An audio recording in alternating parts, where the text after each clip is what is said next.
agak bikin rancu yang kelemahan dari konsep green entrepreneur ya, kalau nggak salah. Yang soal nomor 3. Itu yang agak bikin rancu sedikit, itu yang agak bikin bingung. Soalnya yang bikin bingung kan di situ pertanyaannya kelemahannya kira-kira apa kan dari konsep itu. Nah, sedangkan yang udah kita baca gitu, yang udah kita paham kayaknya tuh kelemahannya tuh kayak hampir nggak ada gitu. Jadi kayak agak bingung juga buat ngejawab nomor situ. Nomor yang 3 Oke. itu cuma ya berusaha jawab sepahamnya aja sih, Bu. Gitu. Oke. Kalau seperti itu, Ibu ingin mendengarkan dulu kira-kira pandangan dari seorang Afifah terkait pertanyaan ini, yaitu kira-kira kalau kita melihat bahwa green entrepreneur itu sebenarnya adalah untuk mengurangi dampak fatal terhadap lingkungan, gitu ya, terhadap ekonomi juga, gitu ya. Dan menurut Afifah adalah mungkin green ini sebenarnya kan perbaikan. Nah, di balik perbaikan sebenarnya ada kelemahan atau tidak sih gitu. Kalau pendapat dari seorang Afifah waktu itu menjawabnya seperti apa? Saya nggak tahu ya Bu jawaban saya salah apa Ya, enggak. Cuma silakan. kalau karena kan ini kan cuman apa kayak pendapat pribadi kan, jadi mungkin bisa benar bisa salah. Nah, kalau Ya, saya sih silakan. nangkepnya karena untuk konsep green entrepreneurship ini kan berarti kan kita mengemas suatu bisnis pakai konsep lingkungan yang nggak melupakan Oke, lingkungan juga, tapi tetap oke, menambah profit. Nah, oke. kelemahannya tuh di situ. Karena kita berusaha untuk meminimalisir dampak negatif terhadap lingkungan, berarti kan kita nggak terlalu mementingkan keuntungan, Bu, nggak terlalu mementingkan profit. Ya, jadi kalau yang sempat saya baca juga, makanya banyak para wirausaha yang menggunakan konsep green entrepreneurship ini yang menjalankan kegiatannya itu dananya kurang gitu kan. Makanya banyak yang menjalankan bisnis ini banyak yang pakai eh, penggalangan dana dan lain sebagainya untuk mewujudkan kegiatannya. Jadi saya pakai eh, pengertian saya di situ. Sebenarnya sih bagus si pengertian konsep green entrepreneurship ini, tapi kan namanya suatu bisnis itu kan kita tetap harus mengutamakan profit ya, apalagi kita kalau urusan sama lingkungan itu kadang dari proses produksi, pendistribusian dan lain sebagainya itu agak memakan apa ya uang yang lebih gitu loh Bu untuk pembuatan produk yang ini. Makanya saya isinya kayak gitu. Sebenarnya nggak tahu sih Bu bener apa enggak. Saya sih Oke. nangkepnya gitu aja. Kalau Ibu simpulkan berarti memang kamu melihat salah satu kelemahan dalam green entrepreneur ini adalah dari sisi modal mungkin ya. Jadi karena semua orang itu melihat bahwa green entrepreneurs itu adalah memberikan selalu dampak positif pada lingkungan dan dia juga menciptakan bagaimana caranya semua masalah lingkungan itu bisa diremodelkan lagi, diredesainkan lagi. Tetapi di balik itu ternyata ada satu kelemahannya yaitu dari sisi modal karena orang yang bergerak di green entrepreneur itu kurang memperhatikan keuntungan di sisi finansialnya. Seperti itu ya Afifa ya. Iya Oke, Bu, bener kayak gitu. mungkin ini menarik sekali diskusinya. Ayo, kira-kira yang lain ingin menambahkan lagi, kira-kira menurut Anda, menurut seorang Afifa adalah kelemahannya sih bukan dari sisi dampak aktivitasnya ya, tetapi kelemahannya dari sisi untuk pertumbuhan ke depan dan keberlanjutan. Karena untuk pertumbuhan dan keberlanjutan butuh salah satu yang namanya modal untuk bisa lebih eh, memperoleh dampak yang lebih luas lagi. Nah, silakan yang lain, silakan. Ini menarik sekali. Silakan ada yang ingin menambahi? Vika boleh jawab, Bu? Silakan Vika. Ya baik, jadi waktu itu UTS ini pertanyaan kan bentuk kelemahan dari konsep green entrepreneurship ya. Nah, jadi waktu itu jawaban saya itu lebih ke dampak dari aktivitas yang dilakukan gitu.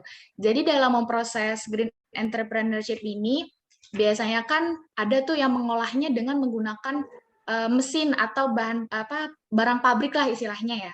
Nah, waktu itu saya pernah lihat langsung ada suatu pabrik itu dia memang mengolah tutup botol. Tutup botol itu diolahnya di mesin pabrik itu dan yang hasilnya bagus yang dihasilkan itu pot bunga. Cuman jeleknya adalah dari kegiatan tersebut akhirnya dari mesin itu menghasilkan apa ya? Asap gitu, Bu. Jadi itu kan menimbulkan polusi ya, Bu ya. Jadi sebenarnya konsepnya udah bagus menghasilkan pot dari barang bekas tersebut, tapi dari kegiatan itu juga mereka nggak memperhatikan lingkungan udaranya gitu, Bu. Itu aja sih, Bu, dari saya. Nah, terima kasih. Ika, ini satu pendekatan yang baik juga ya, bahwa green entrepreneur salah satu core atau salah satu material inti yang mereka olah adalah mungkin limbah gitu ya. Dan bagi mereka yang mungkin tidak mengedepankan kesehatan lingkungan gitu ya, ini tentunya akan mengganggu warga-warga sekitar, khususnya ketika mereka mengolah yang namanya barang bekas, dan dampak dari olahan tersebut pasti akan tersebar kemana-mana ya. Menurut Vika adalah mungkin salah satu kelemahan konsep green entrepreneur adalah kurang perhatian lebih, khususnya dari sisi aktivitas ya, Vika ya, aktivitas mereka ya. Kelemahannya mereka adalah Iya, pemahaman betul. bagaimana cara mengelola itu menjadi lebih baik dan lebih ramah lingkungan gitu ya, Vika ya. Iya, betul, Ibu. Oke, good. Silakan yang lain. Ada yang ingin menambahkan, menurut Anda apa sih kelemahan daripada konsep green entrepreneur itu sendiri?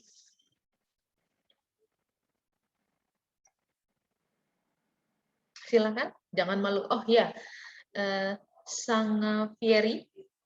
Benar itu namamu kah, Sangavieri? Oke, silakan. Unmute, kemudian Benar, Ibu. Oke, silakan. Di-unmute, kemudian Um, dijelaskan. Oke, kalau dari aku bentuk kelemahan dari konsep green entrepreneurship itu eh, bukan di segi tidak ada keuntungannya, tetapi lebih ke akses bahan bakunya yang lebih terbatas, Ibu. Karena kan kita tadi membahas tentang pengolahan limbah, sementara pemerintah itu kan setengah hati dalam mengkampanyekan pemilahan sampah seperti itu, sehingga jadi sebagai pengusaha green entrepreneur gitu ya, sebagai pengusaha yang mengedepankan lingkungan, tentu kan untuk mendapatkan sampah untuk diolah kembali itu kan lebih susah ya Ibu, karena pemilihan sampah kita juga kurang baik. Jadi itu selain memakan waktu juga aksesnya sangat terbatas, sehingga kelemahannya saya rasa di situ Ibu, karena green entrepreneurship di Indonesia menurut saya masih berkutat pada pengolahan limbah, belum merujuk kepada teknologi seperti mobil listrik dan lain-lain. Itu kan kita masih jauh dari hal itu.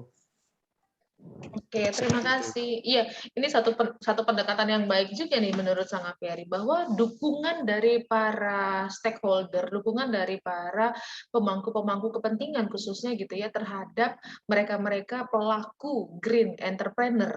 Green entrepreneur itu masih dirasa kurang gitu, apalagi ketika kita ingin mengolah sebuah masalah terkait dengan lingkungan, apakah itu terkait dengan limbah, itu masih sulit untuk kita mendapatkan support gitu ya, support dari para pemangku kepentingan, apakah itu pemimpin daerah, apakah itu pemimpin wilayah, pemimpin kota atau yang lainnya gitu.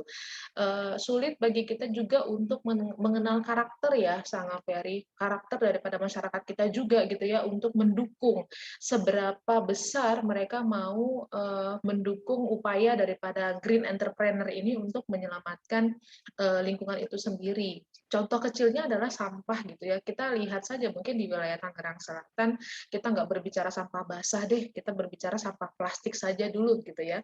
Untuk sampah plastik saja gitu di 2019 gitu yang Ibu pernah baca kajiannya, bahwa ternyata jumlah penghasil sampah plastik dan mungkin sampah itu sebenarnya adalah rumah tangga, kemudian adalah rumah tangga industri gitu ya. Dan ternyata per bulannya itu bisa menghasilkan 4 ton sendiri. Dan kita juga bingung, ini 4 ton ini diapakan sampah gitu ya. Apakah di sekitar Tangsel itu tidak ada pelaku-pelaku green entrepreneur yang bisa menyelamatkan Tangsel dari yang namanya status timbunan sampah plastik gitu kan ya. Kita tahu sampah plastik itu tidak bisa teruraikan dengan baik.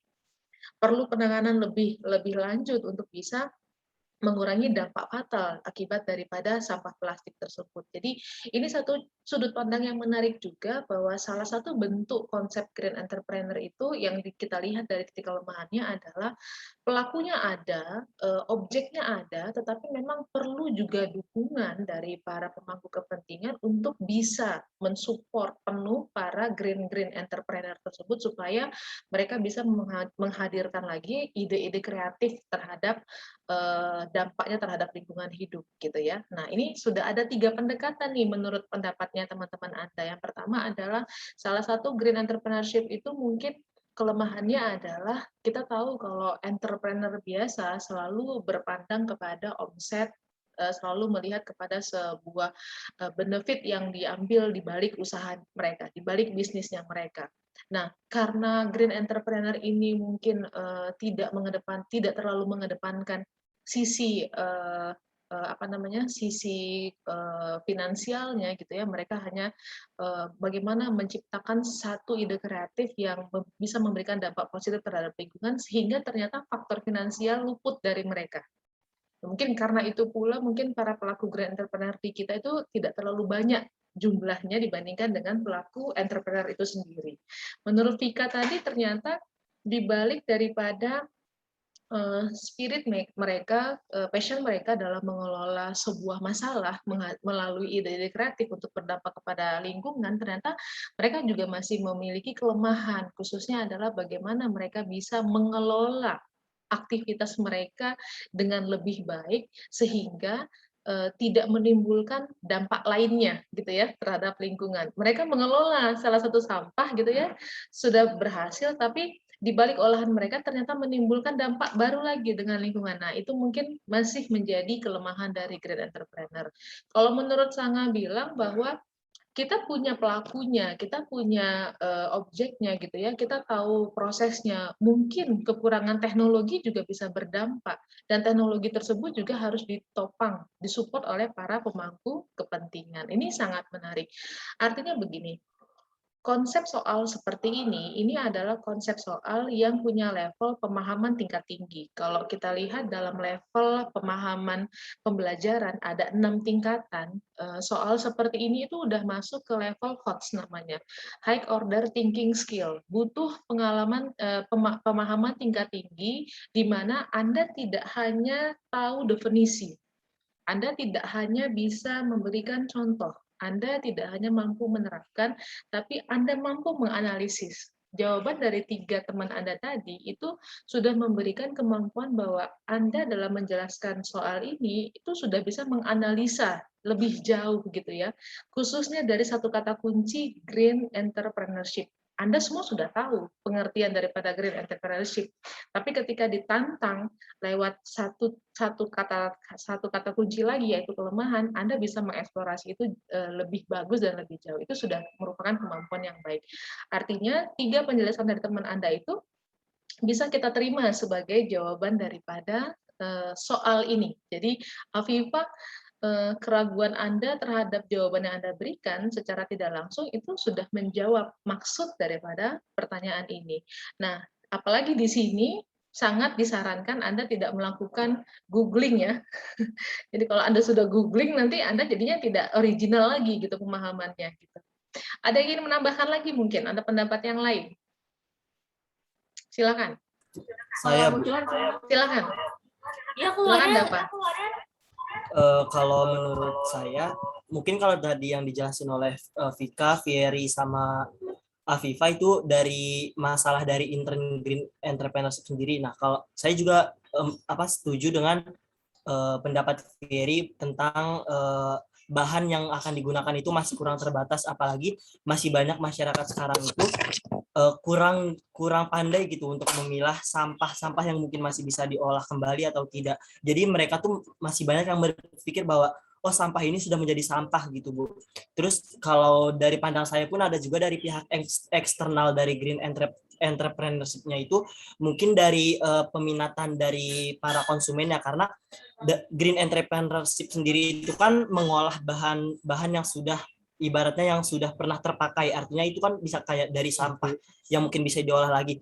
Nah, kadang banyak juga masyarakat yang berpikir bahwa dari barang yang sudah terpakai itu untuk dijadi suatu barang itu kan kualitasnya tidak sebagus seperti barang yang yang masih baru untuk diolah lagi gitu, Bu. Mungkin kalau dari saya dari segi peminatan dan juga dari bahan tadi yang seperti yang udah dijelaskan Fieri seperti itu, Bu. Terima kasih.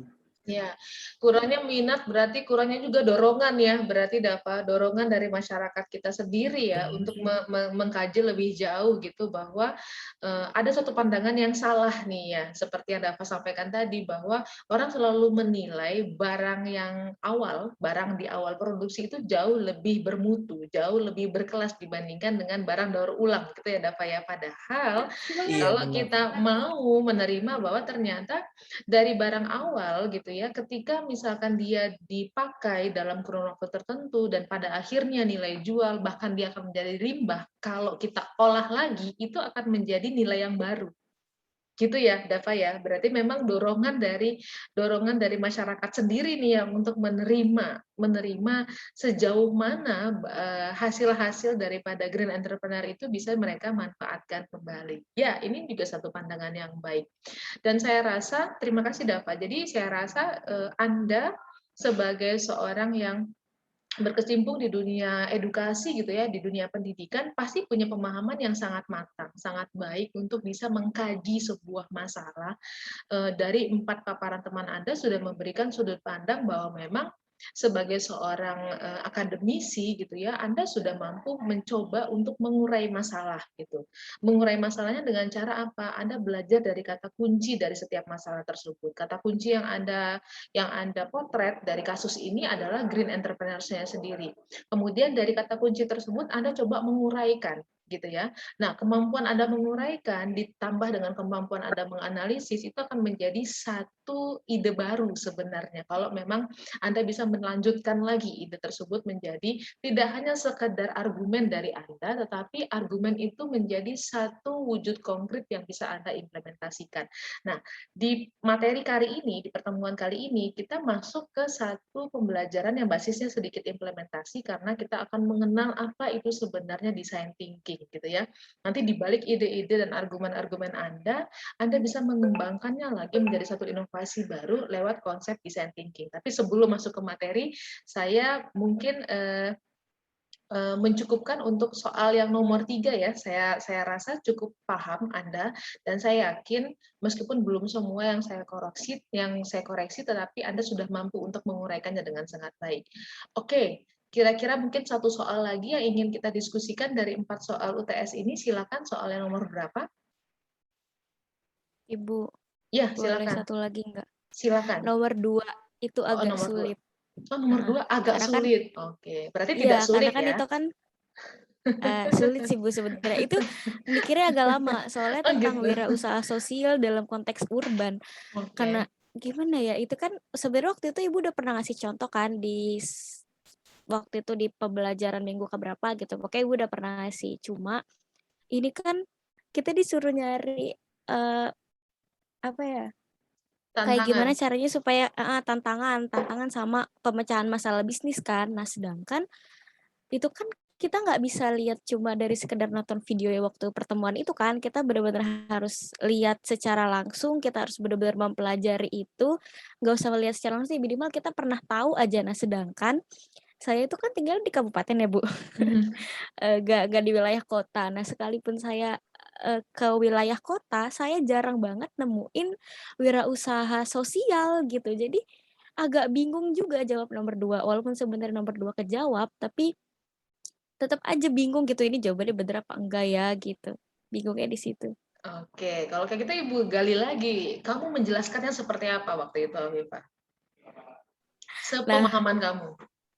karena saya sih nggak tahu, balik lagi saya nggak tahu Bu bener apa enggak ya. Karena ini tuh susah banget nomor 2, bener-bener susah. Oh, gitu. Saya jawabnya gini karena saya emang nggak pernah ngeliat wirausaha sosial juga kan di sekitar lingkungan saya. Jadi saya bingung juga jabarinnya.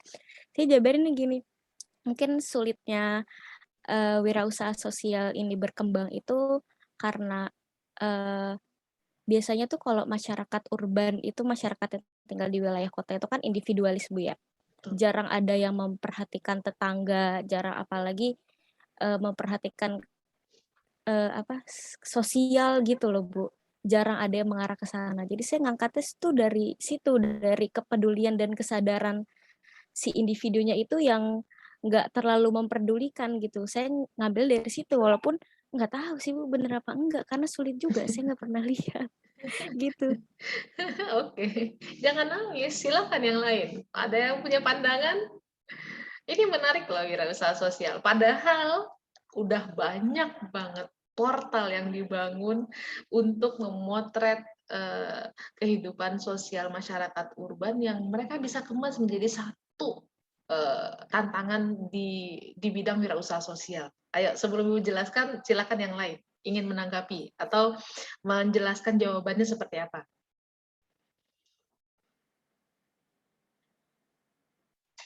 Ada yang ingin menjawab soal nomor 2 kemarin kira-kira menjawabnya seperti apa?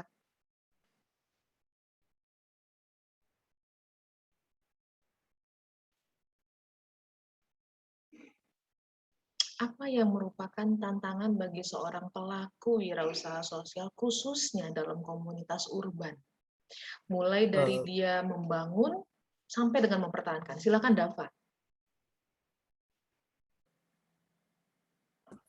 Kalau menurut saya, Bu, kalau dari konteks wirausaha sosial sendiri itu kan dia tidak terlalu mementingkan keuntungan, tetapi lebih kepada pemecahan dalam masalah-masalah di sosial gitu ya, Bu ya. Nah, kalau di konteks urban ini kan, kalau dari pandangan saya, kalau di konteks urban udah banyak perusahaan-perusahaan tuh yang lebih maju, yang lebih modern, yang lebih apa ya, yang ibaratnya yang lebih dipercaya gitu oleh para konsumen-konsumen yang akan menggunakan dari perusahaan itu sendiri. Jadi kalau dari sudut pandang saya, wirausaha sosial di dalam konteks urban ini mungkin lebih susah untuk apa ya, untuk terus berdiri gitu, Bu, karena kalau misalnya dia tidak memiliki inovasi, tidak memiliki kreativitas dalam usaha sosial yang dia bikin pun mungkin bisa lebih kalah dari perusahaan-perusahaan yang maju, yang modern, yang udah lebih dipercaya dari masyarakat itu sendiri gitu, Bu. Jadi harus lebih banyak ide kreatif dan inovasinya gitu, Bu. Kalau itu kurang sedikit aja bisa kalah gitu sama perusahaan-perusahaan yang lebih maju, karena kan di urban sendiri tuh udah banyak banget perusahaan-perusahaan maju gitu, Bu.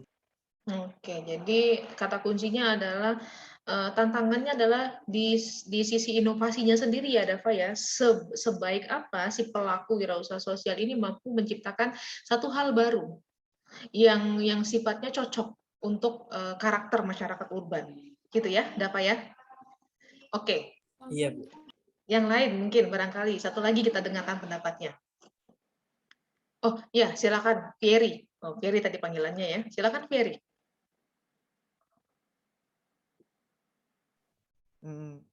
Yang saya sebenarnya jawab terus ini Bu untuk cross check jawaban, mungkinnya kalau diterima jawabannya berarti bisa jadi benar.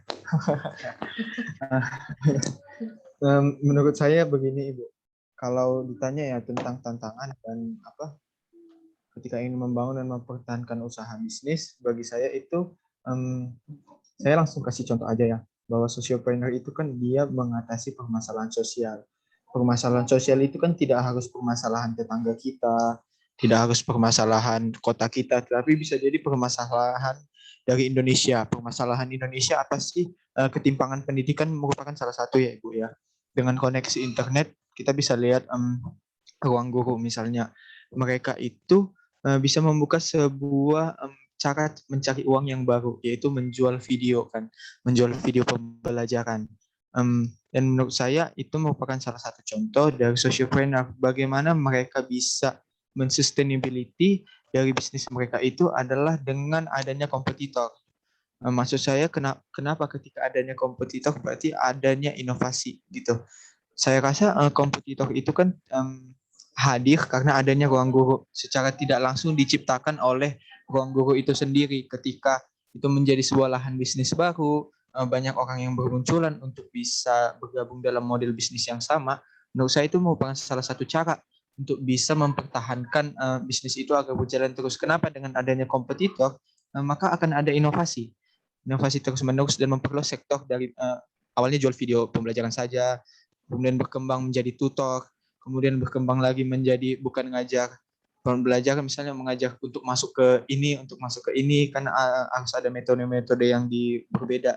Saya rasa seperti itu Ibu. Oke. Itu merupakan salah satu keunikan tersendiri yang menurut saya. Terima kasih, Oke, Bu. oke. Kalau kita berbicara masalah karakter orang kota itu selalu dihadapkan dengan kesibukan, gitu ya.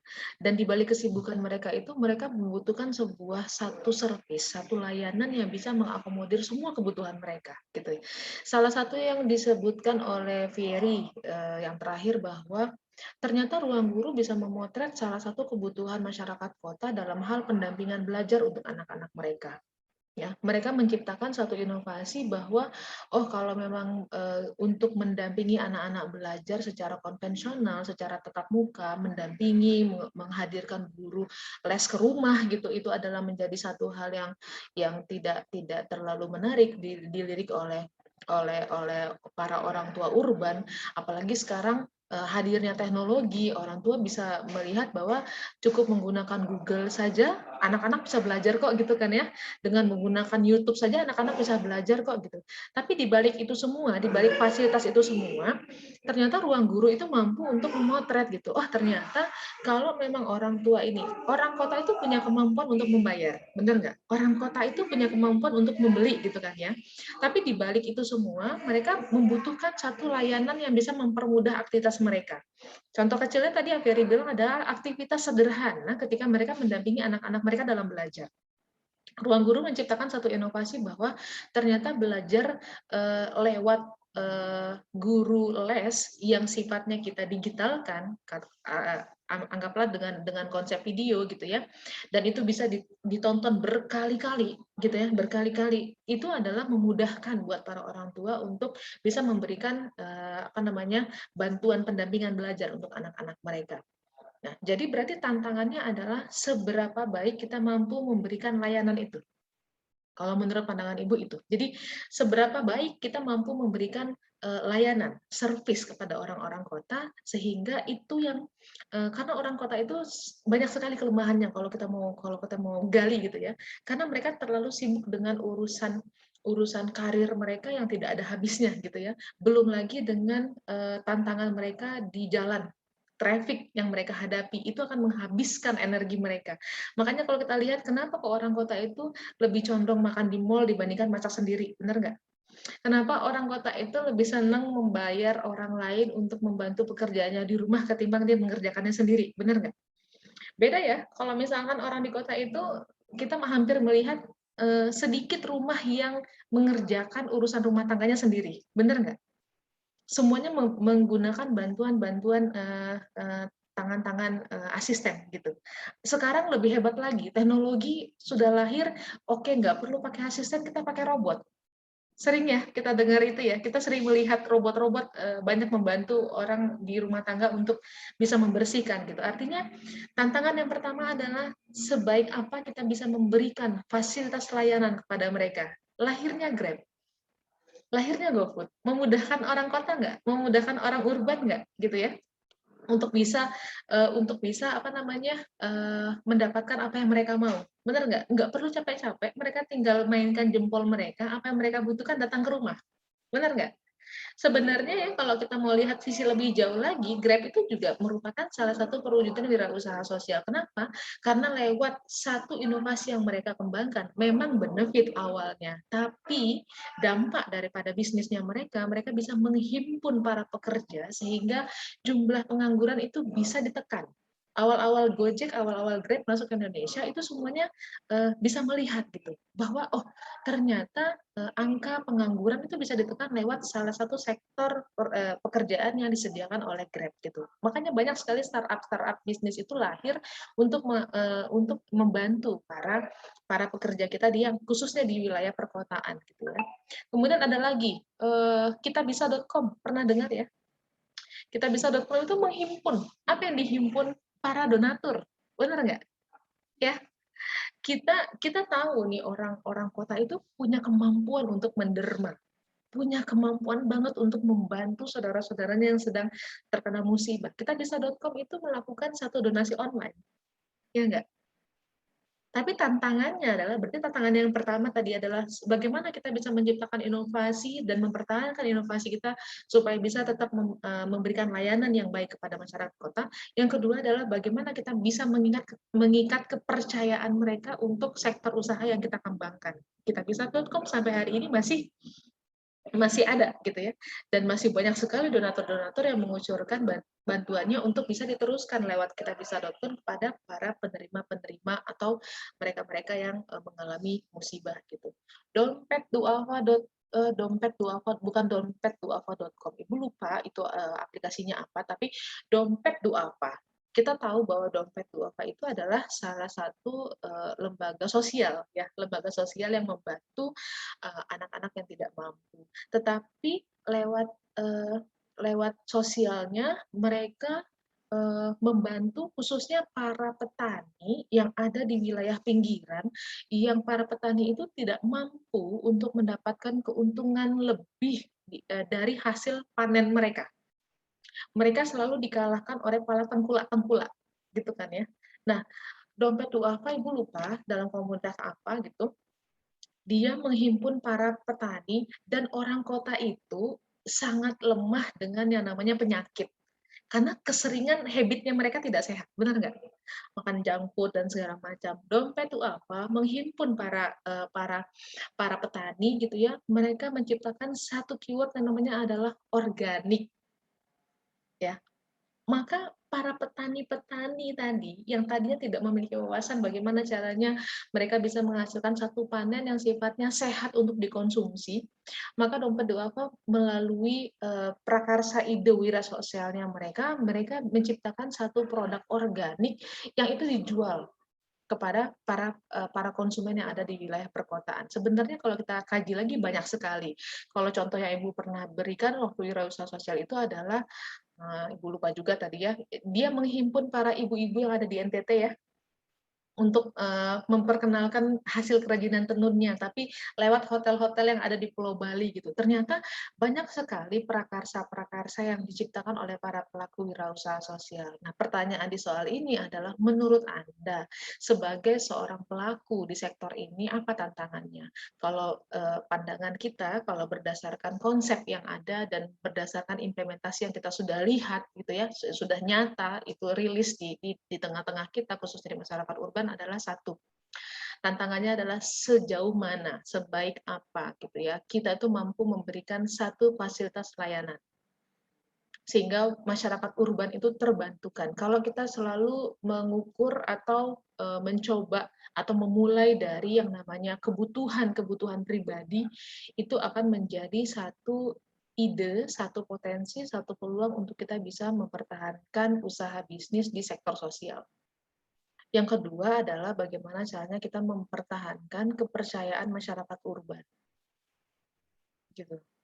Karena memang kalau kita lihat karakternya masyarakat urban itu sangat unik gitu ya. Mereka punya kemampuan yang lebih, tapi mereka juga di satu sisi tidak ingin repot. Mereka selalunya ingin simple. Adanya Gojek, nggak perlu lagi repot-repot menghadapi traffic jam, tidak perlu capek dalam mengendarai mobil mereka, tinggal panggil driver, mereka bisa tidur sampai di tujuan, gitu ya. Ternyata ada sektor wirausaha sosialnya. Kurang lebih seperti itu penjelasan dari Ibu ya, Afifa dan teman-teman yang lainnya, gitu. Jadi banyak sekali yang perlu kita perhatikan adalah bagaimana caranya kita mengenali dulu nih karakter daripada masyarakat urban. Kalau kita sudah menguasai atau setidaknya mengenali karakter masyarakat urban, kita bisa membuat satu konsep bahwa seperti apa sih tantangan yang akan dilakoni oleh seorang pelaku wirausaha sosial dalam konteks urban itu sendiri. Oke ya?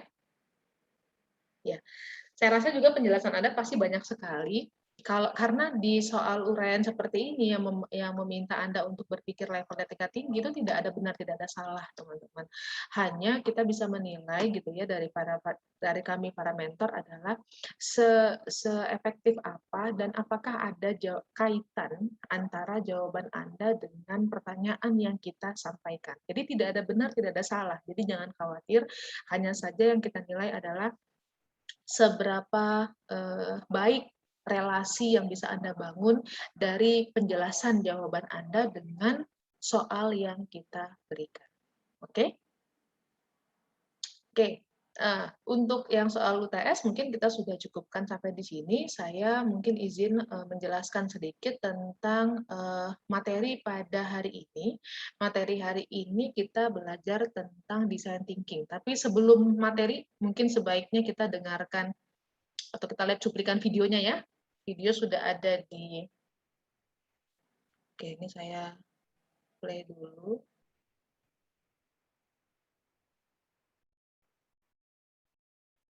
Bentar ya. Saya share.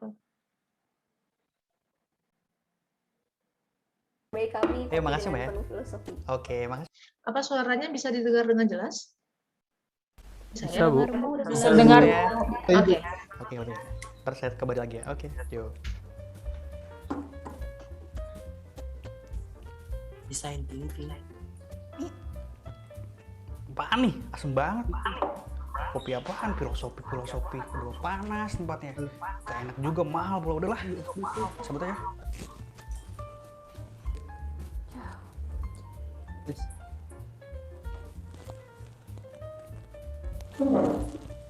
Jangan sedih dulu. Jangan-jangan bukan pelanggan kamu yang nggak ngerti kopi, tapi kamu yang nggak ngerti pelangganmu. Yang dia butuhkan bukan misuh, tapi menyelesaikan masalah melalui design thinking. Apaan tuh? Design thinking adalah sebuah proses menyelesaikan masalah dengan berfokus pada kebutuhan konsumen. Bentar. Kenapa jadi desain? Kan ini bisnis kopi. Jadi gini, design thinking itu bukan soal desain, juga bukan thinking yang biasa. Desain adalah gambaran bagaimana sesuatu bekerja. Nah, sekarang kita lagi berusaha mikirin bagaimana membuat sesuatu bekerja untuk konsumen. Siapa aja yang terlibat dalam proses ini? Nah, jadi di dalam timnya harus ada 3 bagian. Pertama, bagian user, yaitu yang melihat perilaku konsumen. Yang kedua, bagian bisnis, yaitu yang melihat untung rugi dari solusi yang akan kita buat. Yang terakhir adalah bagian teknis, yang melihat gimana caranya ide ini bisa dibuat jadi kenyataan. Oh gitu. Jadi teknisnya gimana nih? Jadi dalam design thinking itu ada 5 tahapan. Pertama, empati, definisi, ideasi, prototype, dan testing. Dengan proses ini, kita bisa memberikan pelayanan terbaik bagi konsumen dan mendatangkan keuntungan untuk pemilik bisnis. Jadi, design thinking memungkinkan kita untuk menghasilkan solusi yang bisa memuaskan konsumen, bukan hanya menurut pendapat kita bagusnya. Dengan proses ini, kita bisa memberikan pelayanan terbaik bagi konsumen dan juga mendatangkan keuntungan pada pemilik bisnis. Design thinking memungkinkan kita untuk membuat solusi yang berbasis pada konsumen, bukan pada keinginan pribadi kita.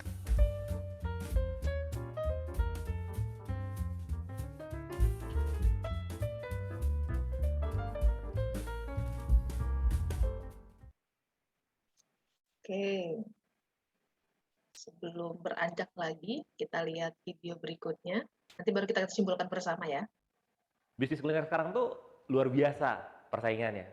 Suaranya oke, terdengar ya? Terdengar, Bu. Terdengar, Makanya Bu. kita nggak bisa hanya Terdengar, Bu. meluncurkan ide. Ide itu harus lewat proses yang benar, divalidasi, kemudian kita bisa eksekusi. Kadang-kadang ide yang meluncur begitu aja benar sih, hanya saja probabilitas keberhasilannya benar dan tinggi apa enggak. Nah, kita akan belajar dengan design thinking untuk bisnis kuliner.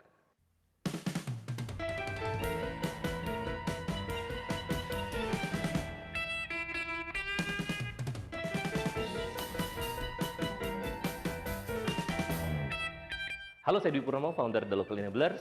Welcome to my foodies class. Sebelum kita ngomongin design thinking itu apa, kita akan berawal dari cara menggali empati si customer kita. Sebenarnya produk-produk kuliner itu bukan hanya menjawab kebutuhan si segmentasi pasar, tapi kalau mau lebih luas, menjawab problematika yang ada di masyarakat. Ada gambar lucu nih di sini sebenarnya, dari yang paling bahagia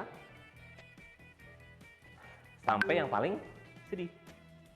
Nah, yang harus kita lakukan adalah memappingkan atau memetakan dari rumah sampai ke tokonya, atau dari pintu sampai ke kasir. Nah, yang kita lakukan adalah memappingkannya. Begitu dari rumah, dia punya perasaan apakah? Sedih? Apa senang? Jangan-jangan dia punya perasaan senang ketika dengar merek kita. Maka dia akan berjalan sepanjang jalannya sedih, senang banget, sedih, senang banget, sedih. Pas ke kasir, sedih banget karena mahal. Mungkin kayak gitu. Nah, ini menjadi penting karena kita bukan jualan produk. Bukan jualan produk. Tapi jualan apa? Jualan experience. Ini yang harus dilakukan. Kalau orang-orang jual produk, udah pasti. Produk kamu bagus, bisa di copy paste orang lain. Tapi experience agak susah nih guys. Nah sekarang kita akan belajar design thinking lewat product experience yang akan kita tawarkan sama konsumen kita. Pakai apa? Pakai design thinking. Nah ini yang namanya design thinking. Design thinking itu sebenarnya adalah pentahapan kita agar ide kita valid dan bisa dieksekusi. Ada beberapa tahapan. Yang pertama observe, yang kedua define, yang ketiga ideate, yang keempat prototyping, yang kelima storytelling, dan kemudian kita eksekusi. Jadi sebenarnya design thinking ini adalah sebuah tahapan yang sebenarnya sih gampang-gampang aja, tapi setiap foodpreneur di Indonesia tentunya harus tahu cara mengenerate ideas yang bagus. Jadi ini adalah tools untuk menghasilkan ide-ide bagus agar sepanjang hidup kita selalu punya ide bagus. Kenapa? Karena kita punya toolsnya. Jadi kalau foodpreneur Indonesia harus tahu toolsnya untuk menghasilkan ide-ide bagus. Tahapannya observe. Observe itu dilakukan adalah untuk menggali empati. Empati itu adalah kemampuan kita untuk mendengar kata hati, kebutuhan dia, kebutuhan apapun yang nempel sama customer kita atau siapapun di masyarakat, yang kemampuan menangkap perbincangannya, mendengarkan keluhannya, apa yang dia inginkan, kebutuhan hatinya, sampai apapun itu namanya observe. Nah setelah observe, kita akan masuk ke define. Jadi sebenarnya definisi ini adalah gimana caranya kita mensintesa temuan-temuan yang ada pada bisnis kita atau pada konsumen kita agar kita tahu sebenarnya masalahnya apa ya gitu. Masalahnya apa? Kemudian dari masalah inilah kita berideasi. Ideasinya apa? Kemudian kita buat prototypingnya. Prototyping harus dilakukan secara 3 dimensi. Kalau enggak dibuat seperti drama ataupun dilakukan dalam keseharian dan dilakukan secara real, dan kemudian kita lakukan storytelling dan memvalidasinya. Nah, kenapa ide-ide kita cenderung gagal? Karena kita nggak melakukan proses validasinya. Kebanyakan foodpreneur yang gagal, dia melakukan asumsi terhadap permasalahannya. Banyakan di antara kita juga berasumsi terhadap objek customer-nya atau objek karyawannya. Nah, dalam design thinking ini sebenarnya adalah untuk meminimalisir asumsi agar tidak terjebak pada asumsi sehingga kita akan berakhir pada validasi. Dalam proses observasi di design thinking itu sangat penting dan nggak boleh di skip, nggak boleh dilewat. Kita akan lihat ya. Kita harus jadi andai aku menjadi seseorang kalau mereka menggunakan produk atau experience kita. Kita kasih misalnya dalam perjalanan. Dari rumah seneng, ketemu jalan becek, di angkot ketemu anak cantik atau cakep, seneng banget, atau hal-hal lain. Atau gini, sampai di toko, keluar seneng. Nah ini namanya adalah perasaan-perasaan di mana kita seneng, perasaan-perasaan di mana kita nggak seneng atau sedih. Nah sebenarnya kalau dalam design thinking, kita bisa memetakan namanya touch point journey. Nah, touch point journey ini sebenarnya harus diidentifikasi karena kita nggak bikin produk, tapi bikin experience. Apa yang membedakan produk kuliner kita sama orang lain? Bukan enak, tapi nikmat. Kalau orang bikin produk yang enak, udah banyak. Tapi bikin produk yang nikmat, belum tentu orang banyak yang bisa. Tapi dengan design thinking ini, kita bisa. Saya kasih contoh ya. Ini namanya pain, ini namanya gain. Jadi kalau mau bikin produk itu, cari pain-nya, dinaikin. Ini namanya bukan painkiller, tapi pain reliever. Pain reliever. Nah kalau ini namanya gain creator. Jadi kalau ini pain, kita butuh jadi smile, kita harus punya pain reliever. Udah punya belum pain relievernya? Tapi kalau dalam design thinking, pain reliever itu yang menjadi prasyarat utama, jangan dulu pakai uang, jangan dulu pakai infrastruktur. Karena kalau jawabannya uang, ya kreativitasnya nggak akan muncul. Karena kita harus cari tahu gimana caranya mendapatkan kesenangan tanpa menyediakan infrastruktur atau uang. Salah nggak kalau kita punya uang dan infrastruktur? Boleh aja. Tapi kan kita ngomongin tentang foodpreneur pemula nih, nggak punya duit kan? Nah, kita asah pengetahuan kita agar pain jadi pain reliever, gain-nya gain creator. Ini menjadi penting. Jadi sebenarnya yang kita tawarkan adalah dari perjalanan ini kita bikin bisnis apa ya? Jualan ayam deh, jualan ayam goreng. Tapi ayam goreng kayak apa? Maka kita akan buat seperti ini. Ini kriteria-kriteria baru.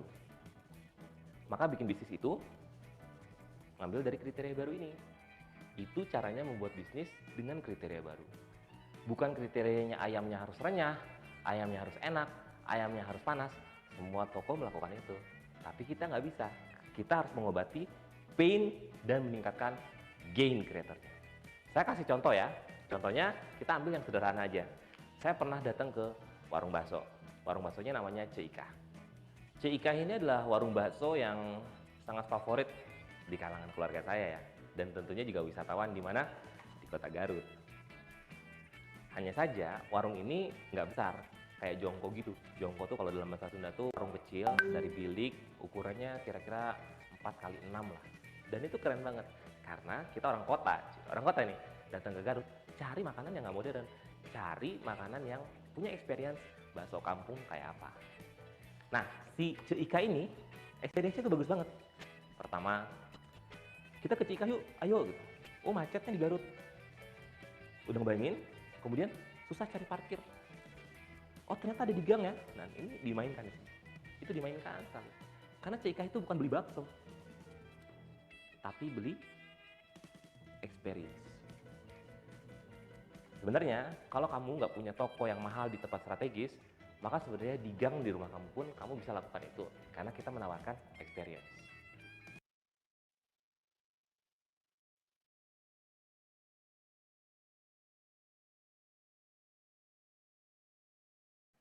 Maaf, tidak Ibu kita tuntaskan, nanti teman-teman bisa lihat lagi videonya lebih detail di rumah. Dan pertanyaan Ibu adalah apa yang bisa teman-teman tangkap dari 2 cuplikan video yang menjelaskan tentang design thinking. Sebenarnya apa sih design thinking dan seberapa penting pemahaman kita akan design thinking ketika ingin apakah memulai usaha atau meningkatkan value daripada usaha kita. Kira-kira apa yang teman-teman bisa simpulkan dari 2 pemutaran video tadi tentang design thinking? Silakan. Izin menjawab, Bu. Silakan, Iqbal. Oke, menurut saya juga semalam udah nonton sih videonya. Untuk video kedua tadi mungkin saya belum terlalu paham banget apa yang dimaksud itu. Terus saya juga ngeliat komen-komen di YouTube-nya juga. Maksudnya gimana sih? Masih belum ngerti sama proses-prosesnya. Tapi yang saya dapat di yang pertama itu adalah bagaimana kita melayani, bagaimana kita memberitahu suatu inovasi kita yang terbaru gitu.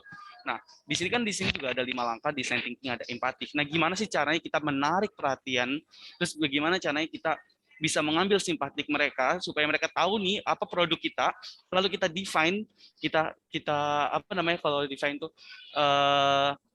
kita mencari lebih dalam lagi ide-idenya lagi nanti, lalu ada prototype. Nah, di kedua itu, yang di video kedua, saya baru memperhatikannya itu tentang prosesnya kita, tentang bagaimana tujuan-tujuan kita, bukan tentang kayak hanya mencari uang atau hanya untuk menjual produk saja, tapi apa tujuan kita membuat suatu inovasi tersebut kayak gitu.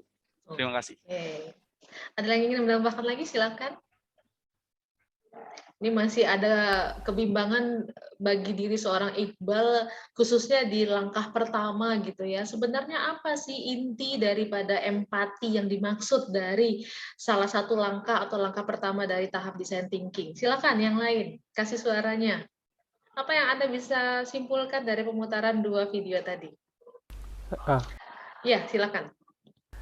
Ya Bu, izin menjawab ya Bu. Ya, silakan. Menurut saya, dari 2 video tadi tuh kita diajarin kalau dalam berbisnis itu ngelakuin bukan apa yang kita ingin, tapi apa ya namanya, mengikuti pasar gitu Bu, mengikuti konsumen. Jadi kalau misalnya apa yang kita ingin itu ternyata nggak sesuai sama konsumen, ya kita tuh harus bisa apa namanya, mencari solusi dengan cara tahu apa yang konsumen inginkan dan kita realisasikan gitu Bu. Cukup Bu. Oke, jadi perlu sebagai seorang pelaku entrepreneur memahami lebih detail apa yang sebenarnya diinginkan oleh pelanggan kita, apa yang sebenarnya diharapkan oleh pelanggan kita, apa yang sebenarnya dibutuhkan oleh pelanggan kita. Kemudian di balik kebutuhan itu kita coba menganalisis, kita coba mendefinisikan gitu ya. Kemudian dari hasil definisi itu coba kita kreasikan menjadi satu ide baru yang sifatnya bisa untuk dieksekusi. Oke. Silakan, satu suara lagi mungkin boleh. Apa yang Anda pahami tentang design thinking? Ibu boleh jawab nggak? Silakan, Afifah. Sebenarnya masih bingung sih sama pengertian si design thinking ini. Masih bingung sih di bagian proses-prosesnya. Jadi, tapi kalau secara garis besar yang saya pahami gitu ya, yang saya tangkap sebenarnya tuh design thinking tuh lebih kayak pemecahan dari masalah lewat pendekatan ngeliatnya tuh, jadi kita nyelesain masalah itu tuh dari sudut pandang yang berbeda gitu Bu. Jadi kayak tadi kan si video kedua dia ngejelasin kalau kita tuh sebenarnya bisa usaha, nggak usah istilahnya kalau mau inovasi nggak usah pakai uang gitu kan. Kita bisa kita cari nih dia tuh sedihnya di mana, senangnya di mana, terus kita bisa naikin mood dia gitu kan. Atau kita bisa kayak jual experience yang nggak bisa didapetin di orang lain. Mungkin ide kita sama kayak orang lain, tapi experience yang kita kasih itu beda gitu kan daripada orang lain. Nah, yang saya bingung itu dari prosesnya itu kan, yang ini kan Ibu share ini kan ada 5 langkah design thinking. Nah, dari proses-proses itu tuh saya masih agak rancu pengertiannya. Kayak sama yang kayak si Randri tadi gitu. Ini empathize ini maksudnya gimana sih? Ini tuh define itu maksudnya gimana sih? Nah, dari langkah-langkah itu tuh saya jadi bingung. Itu design thinking itu sebenarnya kapan sih kita lakuinnya? Sebelum bisnis kah? Atau saat bisnis kah? Atau ketika bisnis sedang berjalan? Itu yang bikin saya bingung. Tapi kalau secara garis besar tentang pengertian design thinking sih udah kebayang gitu loh Bu, udah paham. Cuman langkah-langkahnya aja yang bikin rancu gitu. Jadi kapan tepatnya ini kita terapkan gitu ya, Afifah ya? Ya Bu, itu yang bingung juga. Oke, silakan Ferry ingin menambahkan. Mungkin ingin menjawab gitu ya, Bu. Kalau menurut saya dari 5 langkah design thinking ini yang empathize itu mungkin kayak gini. Misalnya di depan UPJ gitu ya, itu nggak ada warung nasi. Lalu saya berempati. Coba ya kalau ada warung nasi gitu. Lalu dari empati saya itu mungkin bisa disimpulkan banyak empati yang sama gitu ya. Misalnya sesama mahasiswa gitu, mau makan kan susah. Misalnya untuk saat ini ya kantinnya gak buka gitu ya. Nah, dari itu definisi empati menurut saya itu seperti itu, bahwasanya sebelum adanya langkah pertama dari design thinking itu adalah memahami kondisi apa sih yang dibutuhkan oleh dunia gitu ya, apa sih yang dibutuhkan oleh masyarakat, seperti itu Ibu. Oke, good. Contoh yang sangat baik. Coba Ibu lengkapi ya. Jadi kalau tadi Ibu mulai dari pertanyaan Afifah, kapan ya sebenarnya design thinking ini harus kita implementasikan? Apakah sebelum memulai bisnis, ataukah pada saat menjalani bisnis, atau pada saat ketika kita itu ingin meningkatkan kapasitas bisnis kita gitu ya. Kata kunci berbicara tentang design thinking adalah wawasan atau modal dasar yang perlu dimiliki oleh seorang pengusaha, khususnya dalam mengembangkan atau menjalani segmen bisnisnya. Sejauh mana dia mampu menghadirkan konsep bisnis yang sesuai dengan kebutuhan para pengguna. Kalau berbicara tentang hal pengguna, tentu karakter pengguna itu banyak sekali. Maka sebelum kalian jauh memikirkan konsep design thinking itu, kalian harus punya dulu gambaran segmen daripada pelanggan kalian akan seperti apa. Tadi contoh yang diberikan sama Ferry misalkan, saya melihat di pandemi ini atau mungkin dari awal saya join di UPJ tidak terlalu banyak kantin yang ada di UPJ, sehingga mungkin warga UPJ dominan untuk pergi keluar kampus atau mungkin mencari tempat makan yang tidak ada di kampusnya sendiri. Berarti empati yang dilakukan oleh Ferry adalah dia mencari tahu kira-kira seberapa besar kebutuhan akan kehadiran sebuah kantin bagi warga UPJ. Kira-kira makanan yang disenangi oleh warga UPJ itu seperti apa? Kalau berbicara soal harga, kira-kira range berapa yang bisa sesuai dengan kantong warga UPJ? Kita lihat lagi, warga UPJ itu kalau kita pecah lagi, ada kelompok dosen, atau ada kelompok karyawan lah kalau saya bilang gitu ya. Karyawan itu tendik termasuk karyawan, kemudian dosen juga termasuk karyawan yang sifatnya secara penghasilan mereka sudah mandiri gitu ya. Kemudian ada kelompok yang kedua, saya bilang adalah kelompok mahasiswa yang umumnya kantong mereka itu masih disubsidi oleh orang tua gitu kan ya. Nah, apakah ketika saya mendesain sebuah harga per paket makanan itu dengan 25.000 itu cocok untuk kantongnya warga UPJ klasternya mahasiswa? Apakah cocok untuk kantongnya warga UPJ untuk klasternya dosen? Atau mungkin yang namanya ada tenaga outsourcing kita di UPJ, warga UPJ, katakanlah Bapak security kita gitu ya, atau Mbak Mas OB kita gitu kan ya. Apakah harga 25.000 itu cocok untuk seluruh kantong dari klasterisasi tadi gitu ya? Cocok di kantong mahasiswa, cocok di kantong para tenaga outsourcing kita, cocok untuk tenaga karyawan kita gitu kan. Berarti ketika kita ingin memulai design thinking ini selalu dimulai dengan sikap empati. Empati itu adalah mencari tahu sebenarnya teman-teman. Mencari tahu sebenarnya kebutuhan mereka akan sesuatu itu sepenting apa, sebutuh apa, senikmat apa, kalau tadi ada kata kunci senikmat apa gitu ya, semampu apa gitu. Tadi kalau Ferry bilang kita ambil contoh kantin gitu ya, saya melihat kok kayaknya sepi banget ya Bu, kantin yang berjualan ini lagi, dan menu yang disajikan juga ini lagi. Ketika saya punya ide, kayaknya saya pengen deh buka kantin gitu ya. Sebelum buka kantin maka perlu kita melakukan pendekatan design thinking. Bagaimana caranya? Mulai dari langkah pertama adalah empati. Empati adalah keterbukaan kita untuk menerima apa yang sebenarnya dibutuhkan oleh warga UPJ. Maka Ibu bilang sebelum kalian masuk ke tahap design thinking, kalian harus punya dulu gambaran pelanggan kalian seperti apa. Karena beda karakter pelanggan, beda kebutuhan mereka. Ya kan? Mungkin harga 25.000 bagi seorang karyawan itu kecil. Tapi bagi mahasiswa sekali makan 25.000 lumayan ya, belum lagi ongkos pulang pergi dari rumah ke kampus, bener nggak ya? Apalagi untuk tenaga outsourcing sekali makan 25.000, wah itu kayaknya makanya terlalu mahal gitu. Berarti perlu mulai dari empati. Kalau pertanyaan Afifah, jadi kapan Bu kita mulai design thinking? Design thinking ini bisa digunakan kapanpun dan di setiap step manapun.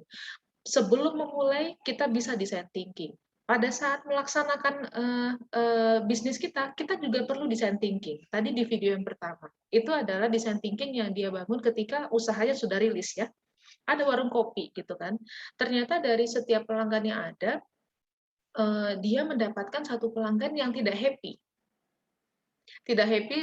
dengan produk yang disajikan oleh toko tersebut. Maka sebenarnya sebelum itu berkelanjutan, artinya sebelum setiap pelanggan itu merasa tidak happy dengan produk yang kita tawarkan, maka perlu untuk kita meredesign lagi. Redesign itu berarti termasuk kegiatan design thinking. Apa yang dilakukan oleh pemilik toko adalah empati. Empati adalah gali kemampuan dirinya gitu ya dari sisi user. Dari sisi user berarti ada satu tim yang bisa melihat secara kacamata apa sebenarnya yang diinginkan oleh pelanggan. Dulu beberapa ibu cukup sering mendapati beberapa restoran, umumnya ini yang restoran-restoran yang baru buka ya. Setelah kita makan di tempat mereka, kemudian di kasir itu mereka mengadakan sebuah survei mini gitu ya, survei kecil-kecilan gitu ya, untuk menerima feedback daripada pelanggannya. Kira-kira makanan yang mereka berikan itu rasanya gimana, harga yang mereka tawarkan itu seperti apa gitu ya, kemudian variasi menu yang mereka hadirkan itu seperti apa, apakah cocok dengan selera pelanggannya gitu ya. Itu adalah langkah ketika dia memulai tahap 1 tadi, empati. Ya, jadi ini secara tidak langsung menjawab semua pertanyaan tadi ya, gitu. Jadi design thinking itu bisa diterapkan kapan saja, sebelum memulai, pada saat memulai. Kalau pada saat memulai, berarti seorang entrepreneur perlu untuk mengkaji lebih lanjut. Jadi empati itu adalah kegiatan observasi, teman-teman. Bahasa lainnya adalah observasi. Kalian menyimak, kalian mencari tahu, menggali lebih jauh bagaimana ekspektasi. Ya, ekspektasi itu kan berarti harapan yang diharapkan oleh pelanggan ketika ingin menggunakan produknya kita. Sehingga harapannya lewat ekspektasi tersebutlah kita mampu menciptakan yang tadi yang namanya nikmat-nikmat atau experience ketika mereka itu menggunakan produk kita. Itu ya. Untuk yang dimaksud dengan empati tadi. Dan kapan bisa diterapkan? Kapan saja gitu. Nah, kemudian dalam kita merumuskan satu gagasan ide, sebelum mencetuskan kayaknya saya pengen mengembangkan bisnis kuliner gitu. Oh iya, silahkan mengembangkan bisnis kuliner. Tapi kuliner yang seperti apa yang ingin Anda kembangkan? Segmen si pelanggan Anda seperti apa tipikalnya? Kan nggak mungkin kan saya bilang, saya kayaknya mau jualan tempe mendoan, saya berasumsi bahwa semua orang pasti senang tempe mendoan. Apalagi kalau tempe mendoan itu dijual pada saat sekarang nih, musim-musim hujan seperti ini, gitu kan ya. Tapi apakah iya semua orang itu suka? Kalaupun mereka suka, apakah mereka akan senantiasa beli? Itu kan ya pertanyaan kita kan ya. Ya nggak? Kalau saya jual gitu ya, berapa kali dia mau beli produk saya? Palingan cuma 3 kali udah bosan. Kalau bosan berarti mencari yang lain. Artinya nikmat itu, experience itu didapatkan atau tidak dari pelanggan? Tidak. Dia hanya suka saja. Ya, itu tadi dikatakan oleh narasumber tadi bahwa menciptakan makanan yang enak itu mudah, ya kan? Tinggal copy paste kita bisa dapatkan, tapi experience, kalau orang sudah punya pengalaman untuk menikmati sebuah kopi, dia akan datang lagi. Kita belajar dari Starbucks, ya enggak? Kenapa Starbucks itu diminati padahal harganya itu mahal? Benar nggak? Satu cangkir kecilnya aja itu sekarang mungkin udah naik, ibu udah lama nggak minum. Pernah dulu itu juga di tahun 2009, udah lama banget, 2009 aja. Satu kopi kecil aja tuh 35.000 gitu kan ya. Untuk mau minum kopi doang, mendingan saya beli kopi kapal api saset aja lah gitu ya, cuma 500 pada zaman ibu gitu ya. Kita bisa minum kopi juga. Tapi beda. Ada yang beda gitu. Bedanya apa? Nikmatnya. Sensasi minum Starbucks dengan sensasi minum kopi Starling, Starbucks keliling, itu beda kan ya? Beda. Berarti di sini ada empati yang dimainkan oleh para pebisnis atau pelaku usahanya Starbucks untuk bisa menyasar. Orang kalau minum kopi itu selalu ingatnya Starbucks. Gitu. Jadi dari empati itu kita bisa menghipnotis para pengguna kita gitu ya, para pelanggan kita untuk kenikmatan itu hanya bisa mereka temukan di Starbucks saja. Mereka nggak akan temukan di kopi-kopi yang lain. Gitu. Itu maksudnya empati. Silakan kalau misalkan ada yang ingin teman-teman tanyakan lagi sebelum Ibu lanjutkan ke langkah-langkah berikutnya. Untuk empati sendiri apakah sudah cukup dipahami? Oke. Silakan kalau misalkan ada pertanyaan lagi disampaikan saja. Jadi kembali lagi, design thinking itu adalah sebuah metode, teman-teman. Metode bagaimana kita bisa memperbaiki kualitas produknya kita, kualitas bisnisnya kita lewat 5 tahap. Tahap pertama, setiap orang kalau berwirausaha pasti mindset-nya adalah jualan gitu. Jualan produk. Tapi kan kita bisa melihat ya, orang jualan produk itu berapa kali sih dia bisa mendapatkan keuntungan gitu ya. brand apa yang sampai saat ini ketika jualan itu masih ada penggunanya gitu, tapi sisanya itu hilang. Hanya merasakan kenikmatan yang sifatnya sesaat saja gitu ya, karena memang tadi mereka tidak terlalu menyelami apa yang dibutuhkan oleh pelanggan. Silakan Vika. Iya Ibu, jadi saya mau nanya, yang saya ambil ini kan yang namanya Disney, tapi saya balik lagi ke awal nggak apa-apa Ibu? Boleh. Ya, jadi kan yang dapat saya ambil itu, desain thinking itu kan dalam merintis suatu usaha diperlukan yang namanya memahami si konsumen, apa yang konsumen inginkan. Nah, kemudian yang apa ya Bu, menurut saya yang saya rasa konsumen itu kan banyak ya Bu ya, keinginannya dan kemauannya itu banyak, dan itu tuh tidak konstan, sifatnya itu berubah-berubah gitu. Lantas nih Bu, ini kan posisinya kita udah buat usaha nih ya Bu ya, yang pengen saya tanyain itu, gimana cara kita menyikapi hal tersebut? Karena konsumen ini banyak dan kemauannya banyak, sifatnya juga berubah-berubah.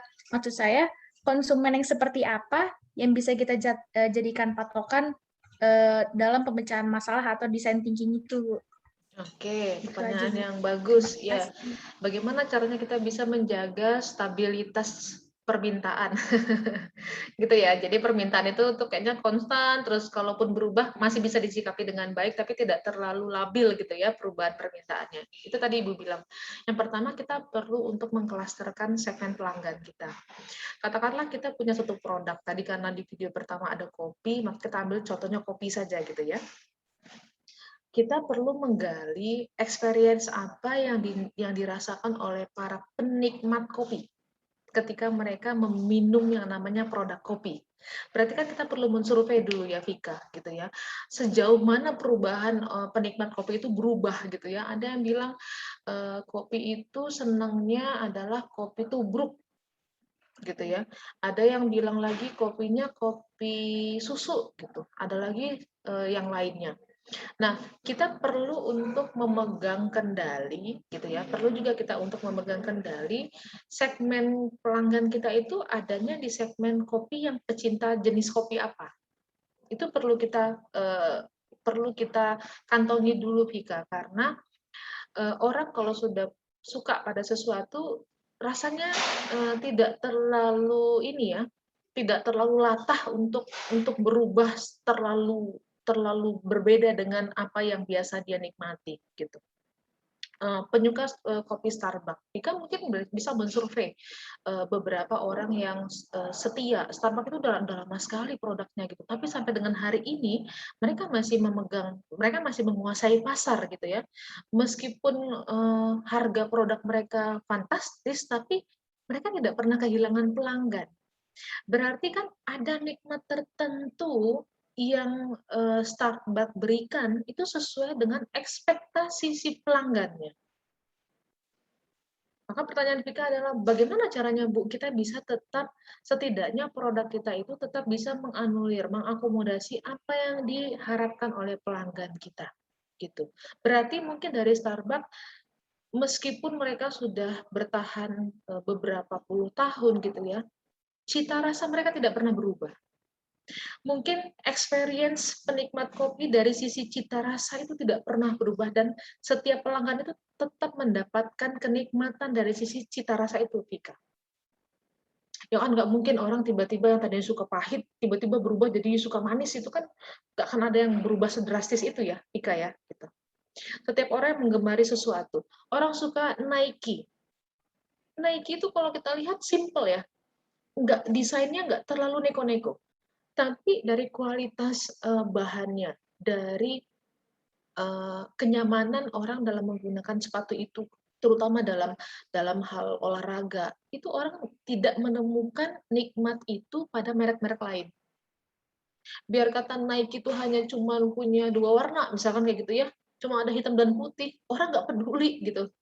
Orang yang suka hitam, tapi kalau sudah suka dengan nikmat brandnya si Nike, dia tetap beli Nike itu. Nah, jadi kesimpulannya adalah dari pertanyaan kita perlu untuk yang pertama tadi teman-teman, tetap ya di balik idenya kita harus mengantongi dulu segmen pelanggan kita apa. Nanti ketika kita bahas di materi Lean Canvas itu ada 9 matriks, satu diantaranya adalah customer segment. Itu itu menjadi satu prioritas yang diutamakan. Jadi kita perlu mengantongi dulu. Penikmat kopi itu banyak gitu ya. Tapi kita ambil salah satu penikmat kopi yang memang dia menikmati kopi yang sudah punya brand, katakanlah Starbucks. Kemudian kita survei, kita gali empatinya kita lewat pelanggan-pelanggan Starbucks tersebut. Kira-kira kenikmatan apa sih yang mereka rasakan sehingga mereka itu dari dulu sampai sekarang tetap setia minum namanya kopi Starbucks. Tetap. Jadi segmen pelanggan itu tetap harus kita kantongi dulu karena kita nggak bisa general. Ya pokoknya kopi saya ini akan dinikmati oleh semua pecinta kopi. Enggak. Ya kan? Ada yang suka kopi tubruk, nggak suka kopi Starbucks gitu. Ada yang suka kopinya kopi susu, nggak suka kopinya Starbucks gitu. Nah itu caranya, Ika. Jadi perlu untuk kita mendekati dan perlu kita punya segmen pelanggan. Kita harus punya target pelanggan karena dengan segmen pelanggan yang terfokus atau yang terarah, kita mudah untuk mengenali karakternya mereka. Itu yang penting. Karena kalau pelanggan kita terlalu heterogen, kita yang capek mengikuti kebutuhannya mereka, Vika, tidak akan ada habisnya, ya nggak? Namanya kebutuhan itu tidak akan ada habisnya gitu. Belum lagi menyikapi mereka, ya kan? Belum lagi menyikapi mereka-mereka yang latah gitu ya. Oh, sekarang lagi tren ini suka ini, nanti tren ini suka ini, capek gitu. Mendingan kita mengantongi segmen pelanggan yang memang kita jadikan satu kefokusan bisnis kita. Seperti itu. Baik Ibu, terima kasih Ibu. Terima kasih kembali. Silakan kalau ada lagi pertanyaan. Ibu Inka izin masuk. Ya, Inka silakan. Jadi kalau kita mau buat desain thinkingnya itu, jadi kita apa sih namanya? Mengikuti, kan kalau mengikuti pasar tuh capek ya Bu. Jadi kita berpikir dulu tujuan kita mau ke jual kemana gitu kan Bu. Ya. Jadi pada intinya mencari tujuan penjualannya. Jadi mau masuk ke kalangan mana gitu, atau ke kalangan misalnya penyuka kopi yang tubruk, kita ngikutin yang itu aja, patokan kita itu aja gitu, atau emang ke merata gitu. Oh, oke. Mungkin maksud pertanyaan Inka adalah bagaimana caranya kita bisa menemukan satu segmen pelanggan kali ya, Inka ya. Apakah kita fokus pada karakter tertentu atau mungkin kita memang sifatnya bisa masuk ke semua level karakter gitu ya? Gitu ya Inka ya. Dalam kita mencetuskan sebuah ide, pasti yang terpikirkan oleh kita adalah produk pertama kali gitu ya. Produk apa sih yang bagusnya kita jual gitu ya. Nah itu sih sah-sah saja. Kalian memulainya dari sebuah tampilan packaging produk gitu. Ini senang nih, misalkan perempuan senangnya dengan kecantikan.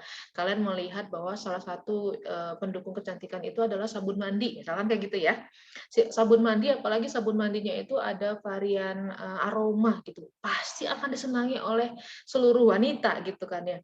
Nah, ketika kalian mengemas satu packaging, katakanlah produk sabun mandi tadi, kalian harus tahu dulu, sabun mandi itu dibutuhkan oleh setiap orang. Mau gendernya pria sebenarnya juga butuh, mau gendernya wanita juga butuh. Mau dari segmen usia muda, usia bayi, usia lansia juga butuh sabun gitu kan ya. Tapi bagaimana caranya saya mengenali kira-kira produk saya ini lebih spesifik untuk segmen yang mana? Nah, artinya ketika kalian mengemas itu menjadi satu produk yang sifatnya ingin diluncurkan gitu ya, berarti kalian harus tahu sabun yang digunakan oleh karakter yang berbeda, anak bayi, remaja putri atau remaja putra, mereka yang kulitnya sensitif, mereka yang kulitnya kering, mereka yang kulitnya jerawat, berminyak dan segala macam gitu ya. Itu kan punya karakter kebutuhan yang tidak sama, Ika. Oke. Untuk meminimalisir yang namanya kerugian dalam bisnis atau meminimalisir kesalahan dalam menentukan tujuan tadi, target tadi, berarti kita perlu memulai yang namanya empathize tadi. Inka harus bangun dulu. Oke, produk akhir saya adalah sabun mandi. Tapi sabun mandi ini kira-kira cocok untuk karakter yang seperti apa? Apakah wanita? apakah pria, apakah wanita dengan karakter kulit berminyak, kulit normal, kulit kering, ataukah wanita untuk di komunitas Asia, komunitas Eropa, karena iklim mempengaruhi daripada penggunaan produk tersebut gitu ya, ataukah produk sabun ini untuk semua level usia cocok, mau dari bayi pakai nggak ada masalah, remaja pakai sampai lansia nggak ada masalah, itu yang perlu kita lakukan. Nah, cara menggali itu lewat satu langkah pertama tadi adalah empathize. Sebelum menentukan empathize atau menggali sejauh mana kebutuhan, Inka perlu untuk mengkotakkan lagi target pelanggan saya siapa ya. Kalau target pelanggan saya adalah wanita remaja, katakanlah usia 15 tahun hingga 20 tahun. Di mana kecenderungan mereka akan aromaterapi mungkin gitu ya, atau mungkin varian parfum mungkin, atau mungkin dari packaging sabun yang unik-unik, yang bentuknya hati, yang bentuknya daun, bentuk itu menarik minat, itu akan memudahkan Inka dalam mengenali karakter si pelanggan tadi Inka. Jadi memang lagi-lagi kembali ke empathize-nya Inka, seperti apa itu bisa dibangun.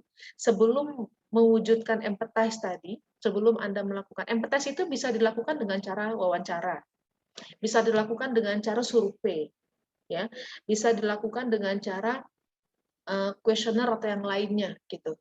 Tapi sebelum itu, kan kita juga nggak mungkin menyebar survei ke sembarang orang kan, buang-buang waktu, bener nggak? Berarti langkah pertama lagi sebelumnya adalah tentukan segmennya Inka itu siapa. Supaya tujuan bisnis Inka itu terukur.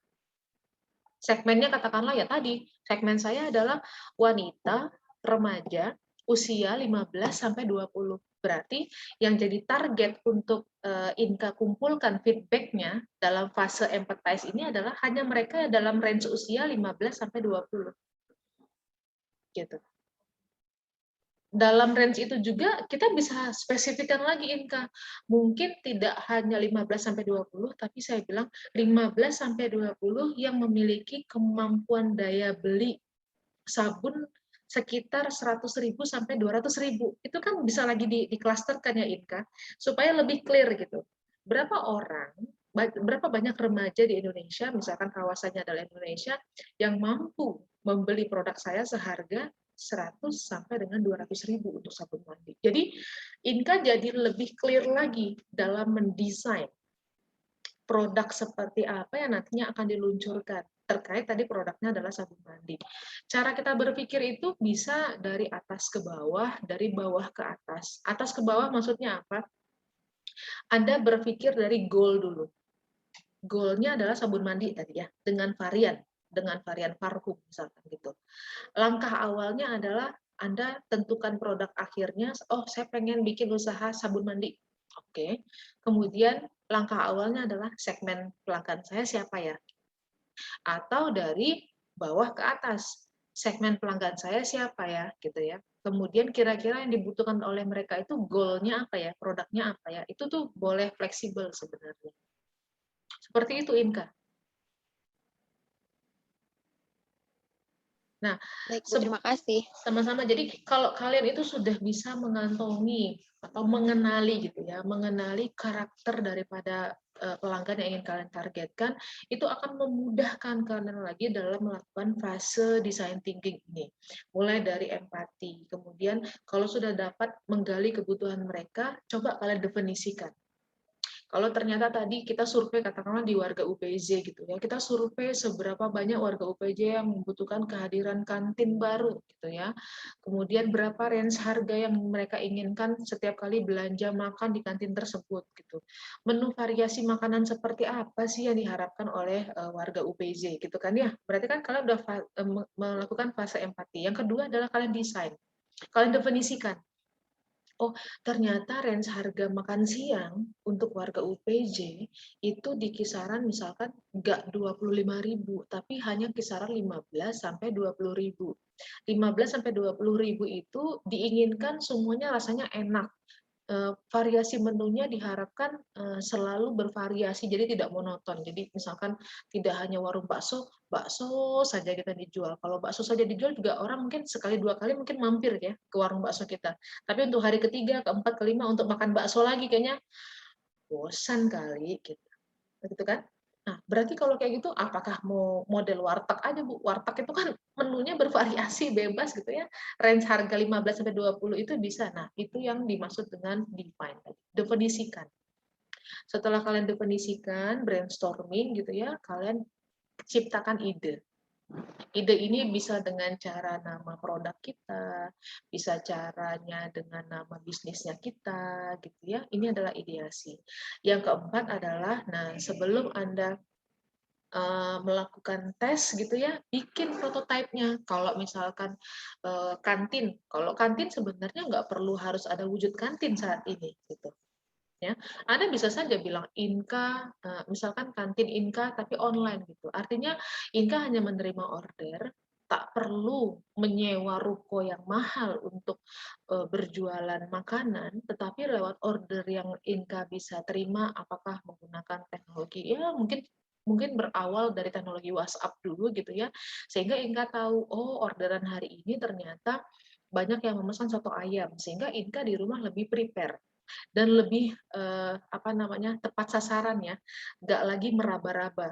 Kalau saya hari ini menyediakan 100 porsi soto ayam, kira-kira laku berapa? Udah nggak kayak gitu lagi kalau kita sudah menerapkan desain thinking, karena kita udah tahu gitu. Oh ternyata di kantinnya Inka tuh variasinya banyak, nggak hanya soto, ada sate, ada sup gitu ya, ada makanan rumahan. Itu akan menjadi variasi yang menarik minat orang, menarik experience orang untuk mau selalu belanja di kantinnya Inka. Itu prototype.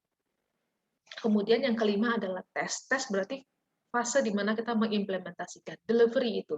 Nah, ini yang selalu dilupakan mungkin oleh para pengusaha adalah ketika mereka delivery, ketika mereka melaksanakan langkah yang kelima, mereka lupa untuk menggali feedback lagi. Padahal itu penting. Ketika kalian sudah menjual gitu ya, kalian ingin feedback dari para pelanggan Anda gitu ya. Bagaimana nikmat belanja hari ini? Bagaimana nikmat makanan hari ini? Sebenarnya sama sudah diterapkan oleh Grab saat ini ya. Tapi Grab itu ternyata atau GoFood itu sebenarnya belum menampung feedback tentang produk yang dijual, tapi mereka hanya menampung yang namanya service yang mereka berikan, ya enggak? Bagaimana penilaianmu terhadap driver, ya kan? Berarti kan jasa ya, karena memang yang mereka jual itu sebenarnya jasa, bukan produk. Jasa delivery. Delivery-nya banyak item.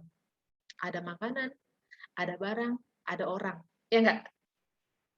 Tapi mereka itu selalu memberikan feedback enggak? Meminta feedback enggak daripada penggunanya, benar enggak? Bagaimana layanan hari ini, gitu kan ya? Bagaimana respon daripada driver kami? Itu adalah yang baik. Itu contoh yang baik banget, teman-teman. Tapi memang karena mereka tidak menjual produk, makanya mereka tidak bertanya bagaimana kualitas makanan. Misalkan Iqbal hari ini pesan McD gitu ya lewat Grab gitu. Grab nggak pernah nanya gimana kualitas McD Anda hari ini, enggak kan? Tapi yang ditanyakan bagaimana layanan antarnya kamu gitu ya, bagaimana kualitas drivernya kamu gitu kan ya. Karena memang yang mereka jual itu adalah produk, yang mereka jual itu adalah jasa bukan produk. Jasanya adalah jasa delivery. Gitu. Sampai di sini kira-kira sudah mulai paham apa itu design thinking dan tahap demi tahap untuk membangun design thinking itu sendiri. Ada pertanyaan? Ibu, saya coba tanya deh. Silakan. Untuk di prototype kan dari tadi Ibu ngebahasnya tentang pelakunya, pelaku penjualnya gitu, penjualnya. Nah di sini saya jadi pelaku, jadi penjualnya itu laundry Bu, jasa laundry. Nah saya ingin membuat suatu inovasi baru yaitu bagaimana konsumen saya itu nggak harus datang ke tempat laundry saya, tapi mereka bisa melalui web atau yang tadi Ibu bilang melalui WhatsApp atau media sosial lainnya, dan saya bisa kayak ada jasa delivery juga gitu ke yang antar jemput pakaian atau antar jemput tempat selimut dan spray dan lain-lain. Apakah itu juga termasuk dari prototype atau prototipe itu hanya dari penjual ke konsumen, bukan konsumen ke penjual kayak gitu? Iya, itu sebenarnya masuk ya. Jadi gini, kan Iqbal punya jasanya laundry. Iqbal pengen nge-branding nih, pengen ngepromosiin bahwa di laundrynya saya ada jasa atau ada layanan, mungkin layanannya apakah antar jemput gitu ya, atau layanannya adalah hanya antar saja, ya hanya antar saja. Jadi ketika mau ibu misalkan mau menggunakan jasa laundry, ibu tetap mengantar, tapi nanti setelah cuciannya selesai, setelah laundryannya selesai, nggak perlu ibu jemput. Tapi Iqbal memberikan fasilitas antar gitu kepada ibu kita sebagai pelaku konsumennya. Itu bisa. Jadi prototipe untuk contoh jenis bisnis yang Iqbal berikan itu adalah apakah kita memberikan satu campaign menggunakan spanduk, apakah kita menggunakan campaign-nya menggunakan sosial media, apakah poster yang sifatnya lewat prototipe tersebut para pelanggannya Iqbal ngeh atau paham gitu ya. Oh oke, ternyata ini ada satu layanan tambahan yang disuguhkan oleh Iqbal, di mana-mana orang kalau mau laundry ya antar sendiri ya jemput sendiri, tapi Iqbal ini beda nih. Ada dia jemput, ada juga dia antar gitu kan. Tinggal nanti Iqbal yang mengatur strategi, karena memang waktu itu menjadi tolak ukur kenyamanan daripada si konsumen gitu kan. Benar sih dijemput, diantar, tapi masa iya hari ini saya request untuk cucian kotor saya baru terjemputnya besok gara-gara Iqbal udah kepenuhan pelanggan gitu ya. Iya Bu, pelanggan saya hari ini banyak, harus jemput satu persatu. Itu kan pertimbangan yang memang harus jadi tantangan Iqbal juga ya gitu ya. Yang kedua adalah pada fase pengantaran gitu kan. Iqbal memberikan layanan itu berapa? Kalau sekarang itu Iqbal perlu melihat lagi bahwa laundry sekarang nggak perlu nunggu 1 hari loh selesai, bener nggak? Tunggu jam juga udah selesai. Nah, untuk bisa menciptakan inovasi lagi nih, bagaimana caranya kita tetap bisa memfasilitasi layanan tadi tanpa mengurangi esensi daripada pesaing-pesaing kita, itu juga jadi tantangan buat Iqbal. Jadi prototipe tadi itu bisa seperti itu Iqbal. Apakah diwujudkan lagi dalam bentuk poster yang dikampanyekan lewat sosial media kita, atau mungkin yang Anda kampanyekan nggak usah pakai sosial media, broadcast aja gitu, broadcast lewat sosmed gitu ya, lewat WhatsApp itu gampang ya, Anda mengantongi setiap pelanggan Anda. Kan biasanya kalau pelanggan datang ke kita kan kita data ya, bener nggak? Biar kita tahu ini paket cucian ini punya siapa, yang tinggal di mana, mungkin nomor handphonenya berapa, itu kan kita data. Nah, terus kita broadcast itu prototipenya kita. Wah, hari ini Iqbal menyediakan satu layanan baru, satu fitur baru dari jasa laundry, tidak hanya bisa mencuci, tetapi juga ada layanan antar jemput misalkan. Itu bisa, Iqbal.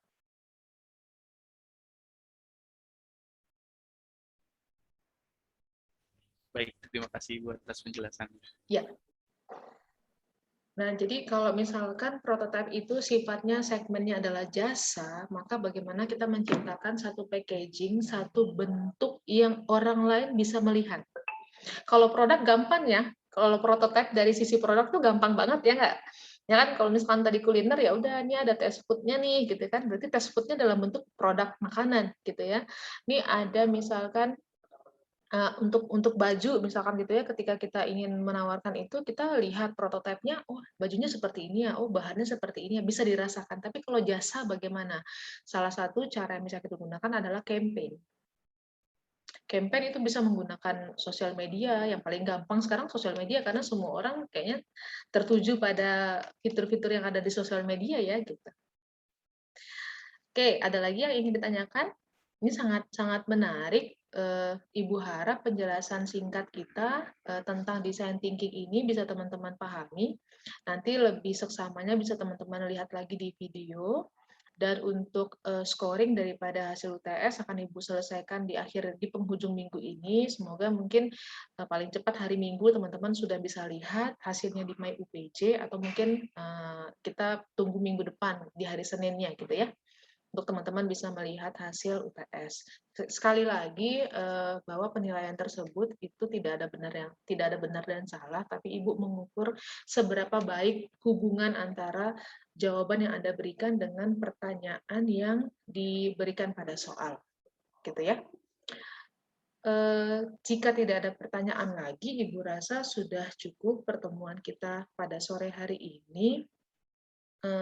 Sampai berjumpa lagi di pertemuan Zoom mendatang, di pertemuan minggu ke-15 ya berarti ya. Karena minggu depan kita kembali ke asinkronus lagi, gali kemampuan Anda dalam melakukan analisis lewat jawaban yang Anda berikan pada kolom forum diskusi. Itu saja dari Ibu. Terima kasih. Kalau tidak ada pertanyaan, kita selesaikan. Selamat sore. Assalamualaikum warahmatullahi wabarakatuh. Waalaikumsalam warahmatullahi wabarakatuh. Terima kasih, Bu. Terima kasih, Bu. Terima kasih, Bu. Ya, sama-sama. Terima kasih, Bu. Sama-sama. Sehat selalu, Ibu. Sehat selalu juga. Dadah. Sama-sama. Dadah, Ibu. Dadah.